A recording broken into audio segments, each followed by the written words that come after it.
Hello दोस्तों, कैसे हैं आप सब। मस्त मौज बार हमेशा ही होनी चाहिए। दोस्तों, हम स्टार्ट कर रहे हैं टर्म टू का सिलेबस स्टार्ट कर रहे हैं, जिसमें फर्स्ट चैप्टर हम कौन सा करेंगे देखिए। कैसे कैसे करेंगे वो देखिए। सबसे पहले हम करेंगे क्या,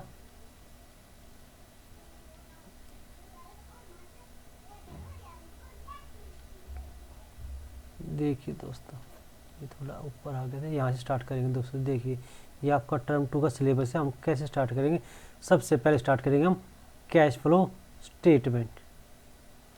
ठीक है दोस्तों, ये चैप्टर आपका कितने मार्क्स का, देखिए ये दोनों मिलाकर कितने मार्क्स के, 10 मार्क्स। ठीक है, तो 10 नंबर के, तो 10 में से ये लगा लो 5 से 7 मार्क्स का ये कैश फ्लो स्टेटमेंट आएगा। ठीक है, और 2 से 3 मार्क्स का ये आएगा। ठीक है, दूसरा चैप्टर इसके बाद हम क्या करेंगे, एनपीओ। ठीक है, सेकंड चैप्टर हमारा क्या होगा, एनपीओ। थर्ड चैप्टर क्या होगा दोस्तों, डिजोल्यूशन। अब कहोगे रिटायरमेंट डेथ तो किया नहीं, पहले डिजोल्यूशन। डिजोल्यूशन बिल्कुल अलग है दोस्तों इससे। ठीक है, इसमें आपका पूरा पार्टनरशिप का पीछे का बैकग्राउंड बनाना पड़ेगा।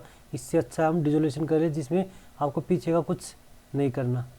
ठीक है दोस्तों, तो थर्ड चैप्टर करेंगे हम क्या, डिजोल्यूशन। फोर्थ चैप्टर कौन सा करेंगे, डिवेंचर। और फिफ्थ चैप्टर कौन सा करेंगे, रिटायरमेंट डेथ। ठीक है दोस्तों, और इस last but not the least कौन सा है, ये हमारा comparative and common size statement.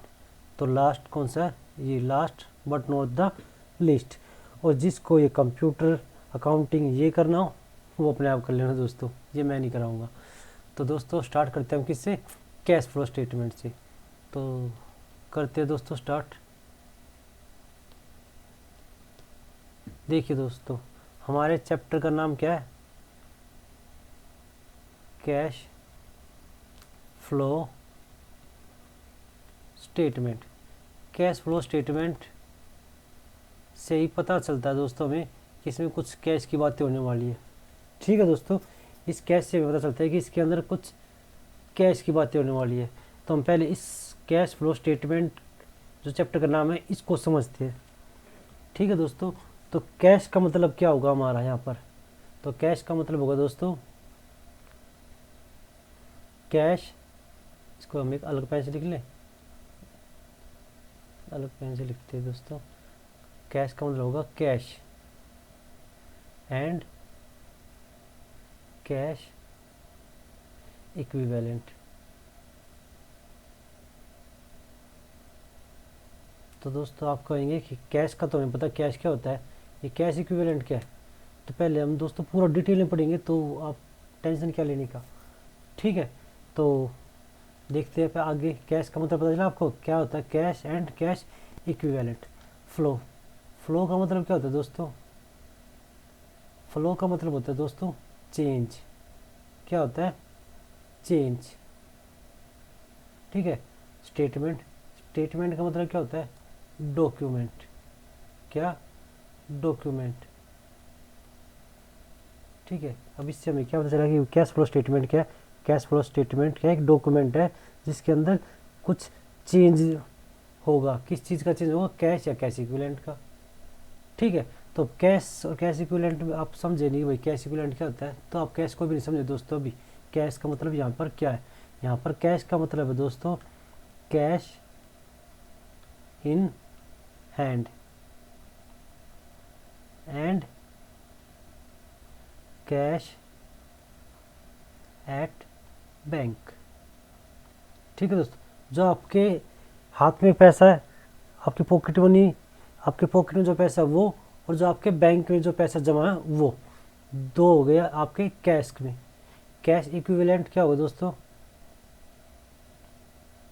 जो कैश की तरह काम करे। अब कैश की तरह क्या काम करता है बताओ भाई, जो कैश की तरह काम करे, बताओ क्या होता है कैश की तरह। सोचो कैश की तरह क्या काम करता है, जो कैश के बिल्कुल कैश की तरह काम करे। ठीक है दोस्तों, कैश की तरह काम क्या करता है, मान लो आपने कोई इन्वेस्टमेंट कर रखी है। ठीक है, तो कैश इक्विवेलेंट से मतलब क्या, पहले आप ये समझो दोस्तों, एग्जांपल्स को छोड़िए।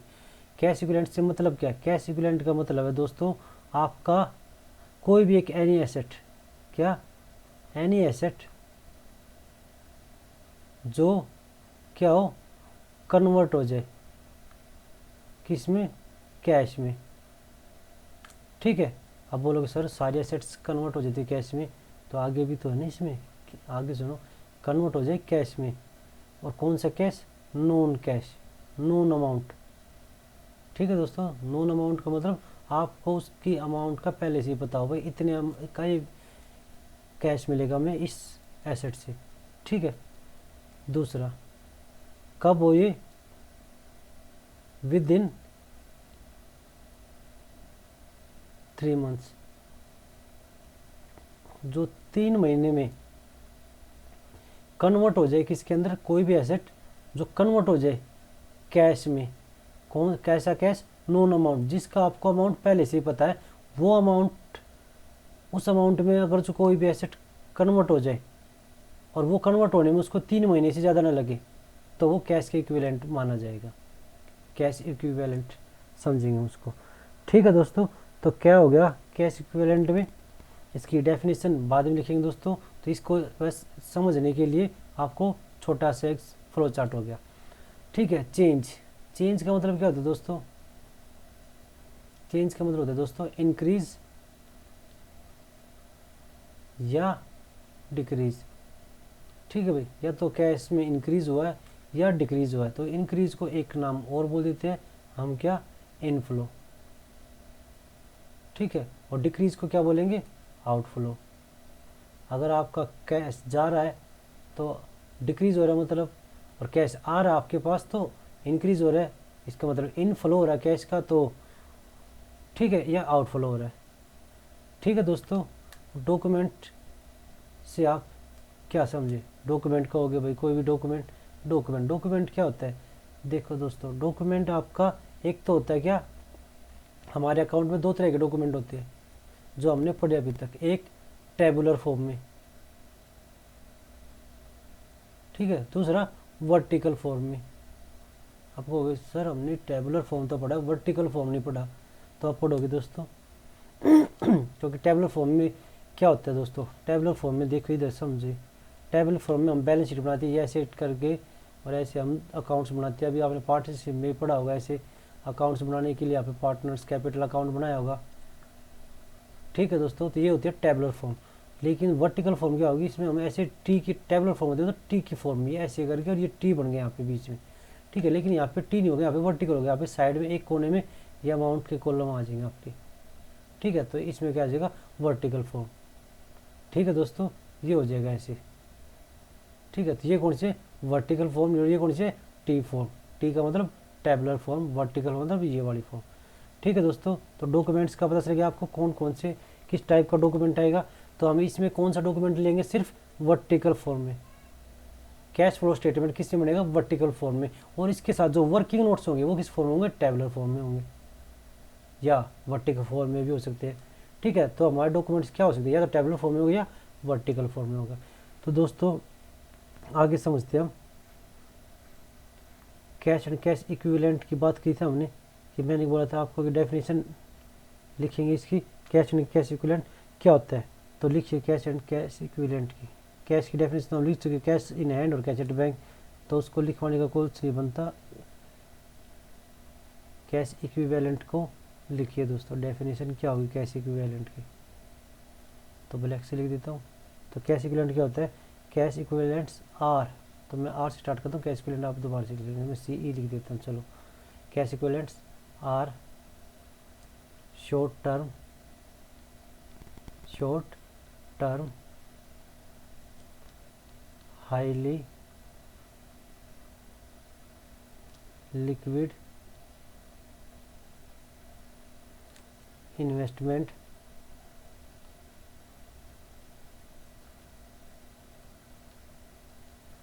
that are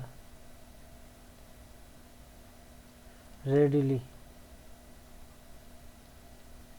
convert, या easily लिख सकते दोस्तों यहाँ पे आप। ठीक है, readily convertible into known amount known amount of cash, ठीक है, and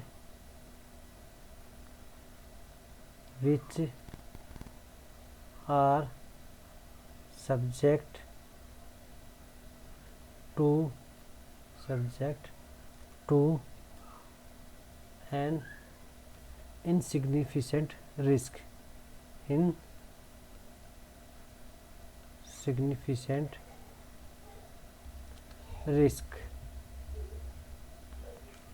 of changes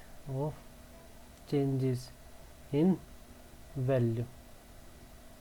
तो ये हमारी कैश इक्विवेलेंट की डेफिनेशन। तो कैश इक्विवेलेंट की डेफिनेशन क्या है दोस्तों? कैश और कैश इक्विवेलेंट क्या है? जो शॉर्ट टर्म हो, ठीक है, हाईली लिक्विड हो, हाईली लिक्विड मतलब जो जल्दी से जल्दी कैश में कन्वर्ट हो जाए, इन्वेस्टमेंट्स, हाईली लिक्विड इन्वेस्टमेंट्स, ठीक है, that are readily convertible into known amount of cash, जो जल्दी से जल्दी कैश में कन्वर्ट हो जाए, which are subject to an insignificant risk, और उसके पीछे कोई इनसिग्निफिकेंट रिस्क भी नहीं होना चाहिए, ठीक है, सिग्निफिकेंट रिस्क ना होगा मतलब है इनसिग्निफिकेंट रिस्क, ठीक है, are subject to an insignificant risk of change in value, उसके पीछे कोई इनसिग्निफिकेंट रिस्क भी नहीं होना चाहिए दोस्तों, ठीक है, जिससे उसकी वैल्यू में चेंज आए, ठीक है। आपको पता है भाई कोई भी चीज़, कोई भी इन्वेस्टमेंट हमने परचेज़ की, कि भाई हमने 10,000 की इन्वेस्टमेंट परचेज़ की, उस पर इंटरेस्ट हमें मिल जाएगा 1,000 रुपये, तो ये हमारी इन्वेस्टमेंट 11,000 रुपये 3 महीने में हमें दे देगी, तो हमें पहले से अमाउंट पता 11,000 है, ठीक है, तो फ्यूचर में उसका ना ही तो वैल्यू बढ़े 3 महीने के अंदर, और ना ही उसकी वैल्यू घटे 11,000 से, तो वो हमारा कैश और कैश इक्विवेलेंट में आ जाएगा, ठीक है दोस्तों। अगर उसकी वैल्यू घट रही है तो वो कैश इक्विवेलेंट्स में नहीं आएगा, और वैल्यू बढ़ रही है तो भी वो कैश इक्विवेलेंट्स में नहीं आएगा दोस्तों। तो समझा दोस्तों कि कैश इक्विवेलेंट्स क्या होगा? कैश इक्विवेलेंट होने के लिए 2 कंडीशंस होनी ज़रूरी है। तो 2 कंडीशंस क्या है? मैंने डेफिनेशन में लिखवा दी वैसे तो, और मैं यहाँ पे भी लिखवा देता हूँ। चलो, इक्विवेलेंट्स, कैश इक्विवेलेंट्स क्या होगा देखिए, 2 कंडीशंस क्या क्या। पहली condition, it must B readily convertible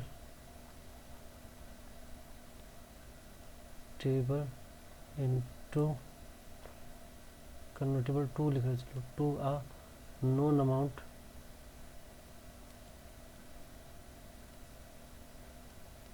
of cash,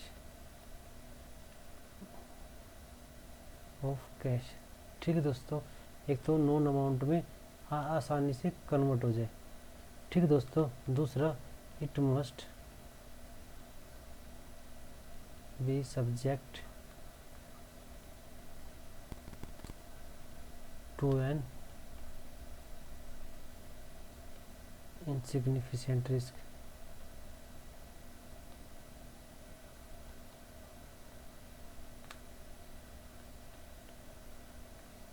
of changes in value में चेंज ना आए, ऐसा कोई रिस्क नहीं होना चाहिए उसके साथ, ठीक है दोस्तों। तो आपको पता चल गया कैश एंड कैश इक्विवेलेंट्स क्या होते हैं, ठीक है दोस्तों। तो नेक्स्ट जो भी आपको नोट करना है दोस्तों, उसको या तो वीडियो को पॉज कर ले, ठीक है, या साथ साथ नोट करना तो स्पीड से नोट करें, ठीक है। तो नेक्स्ट देखते हैं दोस्तों, कैश इक्विवेलेंट यूज़ कहाँ आता है भाई, ठीक है। कैश इक्विवेलेंट्स को हम क्यों रखते हैं अपने पास, ठीक है। तो लिखिए, हम कैश इक्विवेलेंट्स को क्यों रखते हैं? कैश इक्विवेलेंट्स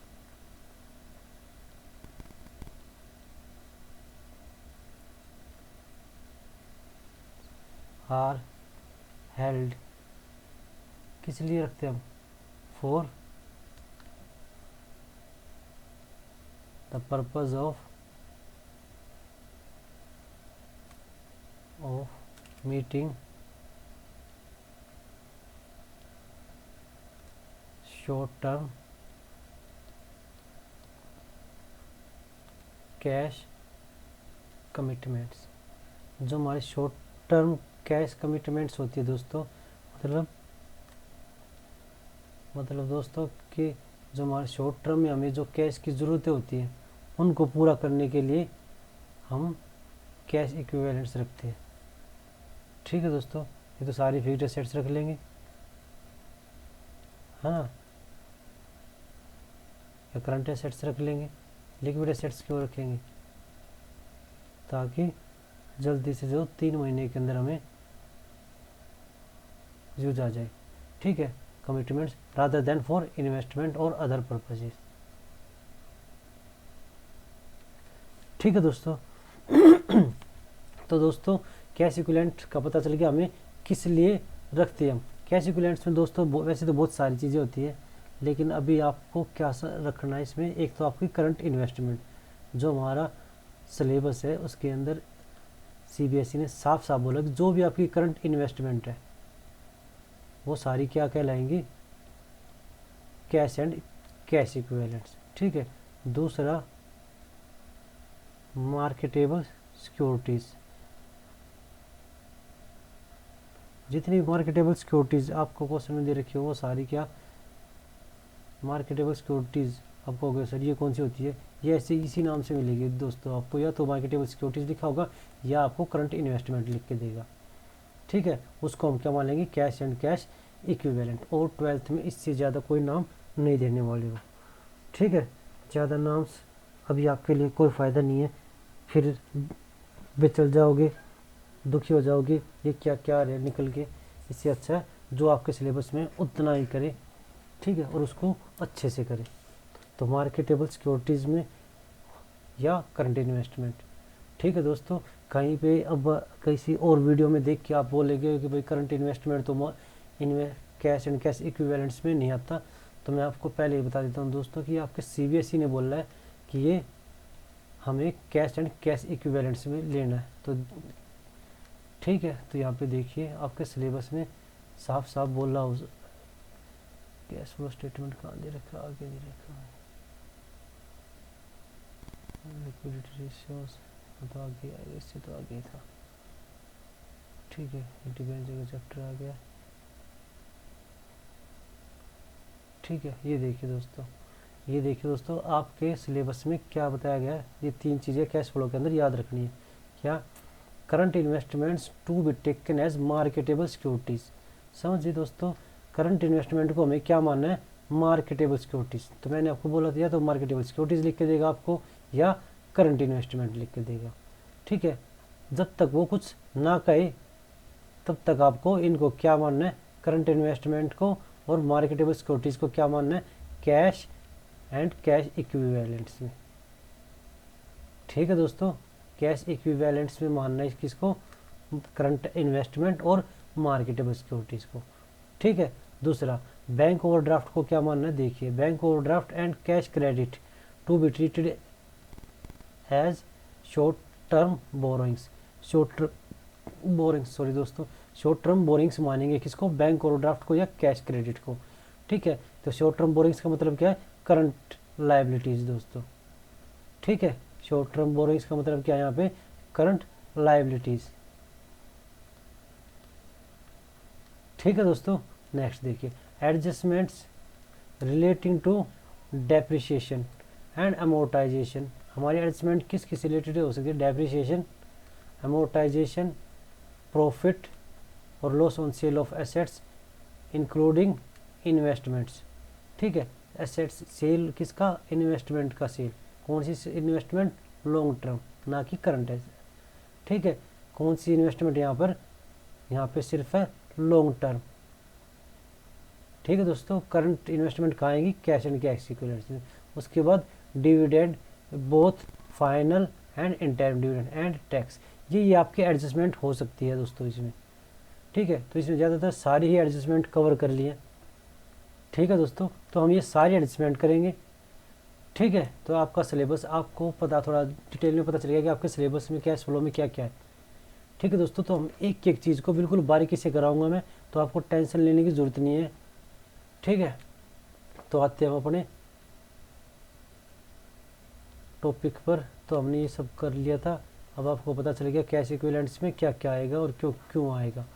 ठीक है दोस्तों, अब आते हैं हम कैश फ्लो स्टेटमेंट पर। कैश फ्लो स्टेटमेंट क्या है दोस्तों, अब कैश फ्लो स्टेटमेंट में आपको कैश का पता चल गया।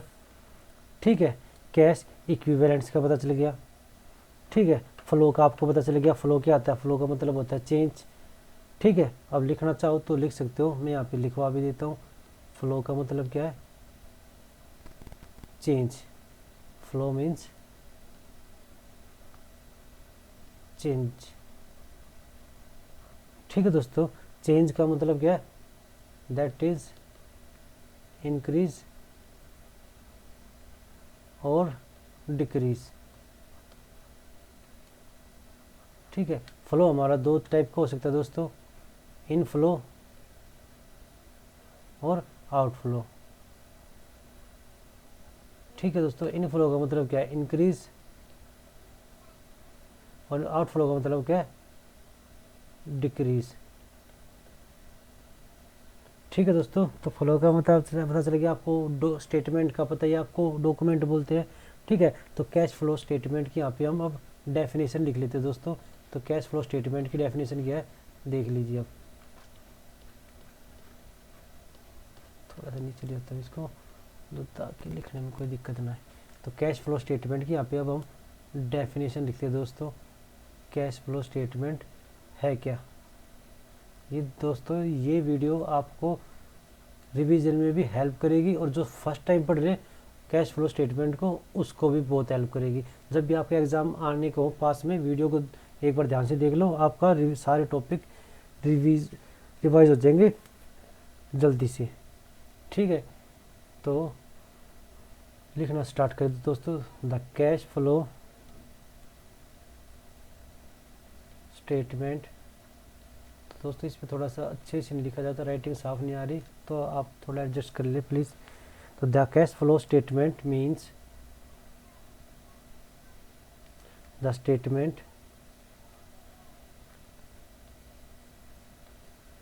statement of changes। statement of changes किसमें? in cash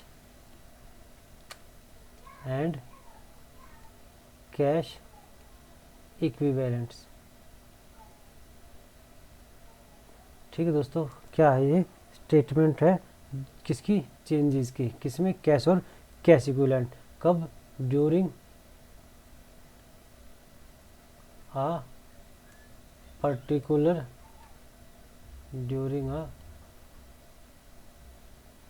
particular period. एक पर्टिकुलर पीरियड के दौरान जो भी चेंजेस आएंगे आपके कैश और कैश इक्विवेलेंट को, और उसको एक स्टेटमेंट में डाल दे, तो उसको क्या कहेंगे? Cash flow statement. Period spelling गलत हो गया दोस्तों, तो ठीक कर लेना इसको। तो अब देखिए नेक्स्ट, और ये क्या शो करता है? इट शोज, ये क्या क्या शो करेगा दोस्तों? ये स्टेटमेंट क्या शो करेगी? First, cash flow from operating activity. तो net cash flow from operating activity क्या शो करेगा दोस्तों? Net cash flow from operating activity, पहली चीज़। दूसरी चीज़ क्या शो करेगा दोस्तों? नेट कैश फ्लो का साथ साथ यहाँ पे दोस्तों यूज़ भी हो सकते हैं। यहाँ पे क्या? फ्लो। फ्लो का मतलब क्या दोस्तों? यहाँ पर नेट कैश फ्लो का मतलब क्या है? नेट का मतलब क्या है? जिसमें से इंक्रीज में से डिक्रीज माइनस करने के बाद जो बचता है, इंक्रीज में से डिक्रीज को माइनस करने के बाद जो बचता है, वो नेट कैश फ्लो बचता है। ठीक है, तो वो कभी कभी डिक्रीज ज़्यादा हो सकता है, तो नेट कैश यूज भी आ सकती है। यहाँ पे फ्लो की जगह नेट कैश यूज्ड इन, यहाँ पे ब्रैकेट में लिख देता हूँ दोस्तों, यहाँ पे नेट कैश यूज्ड भी आ सकता है कभी, यूज्ड इन ऑपरेटिंग एक्टिविटी। या तो क्या आएगा? नेट कैश यूज आ सकता है या फ्लो आ सकता है, इन दोनों में से एक आएगा। ठीक है, ऐसे ही नेट कैश फ्लो या यूज्ड, फ्लो फ्रॉम या यूज्ड इन इन्वेस्टिंग एक्टिविटी। ठीक है दोस्तों, इन्वेस्टिंग एक्टिविटी में आपने कितना कैश यूज़ किया या कितना कैश जनरेट किया, ये आपको पता करना है, पता चलेगा इससे। ठीक है, तीसरा क्या पता चलेगा? Third, net cash flow from या यूज्ड इन किसमें, फाइनेंसिंग एक्टिविटी। फाइनेंसिंग एक्टिविटी से आपको ने कितना कैश उसमें यूज़ किया या कितना जनरेट किया, ये पता चलेगा दोस्तों। Last but not the list, net changes, जो नेट चेंजेस आए किसमें, in cash and cash equivalents, cash and cash equivalents.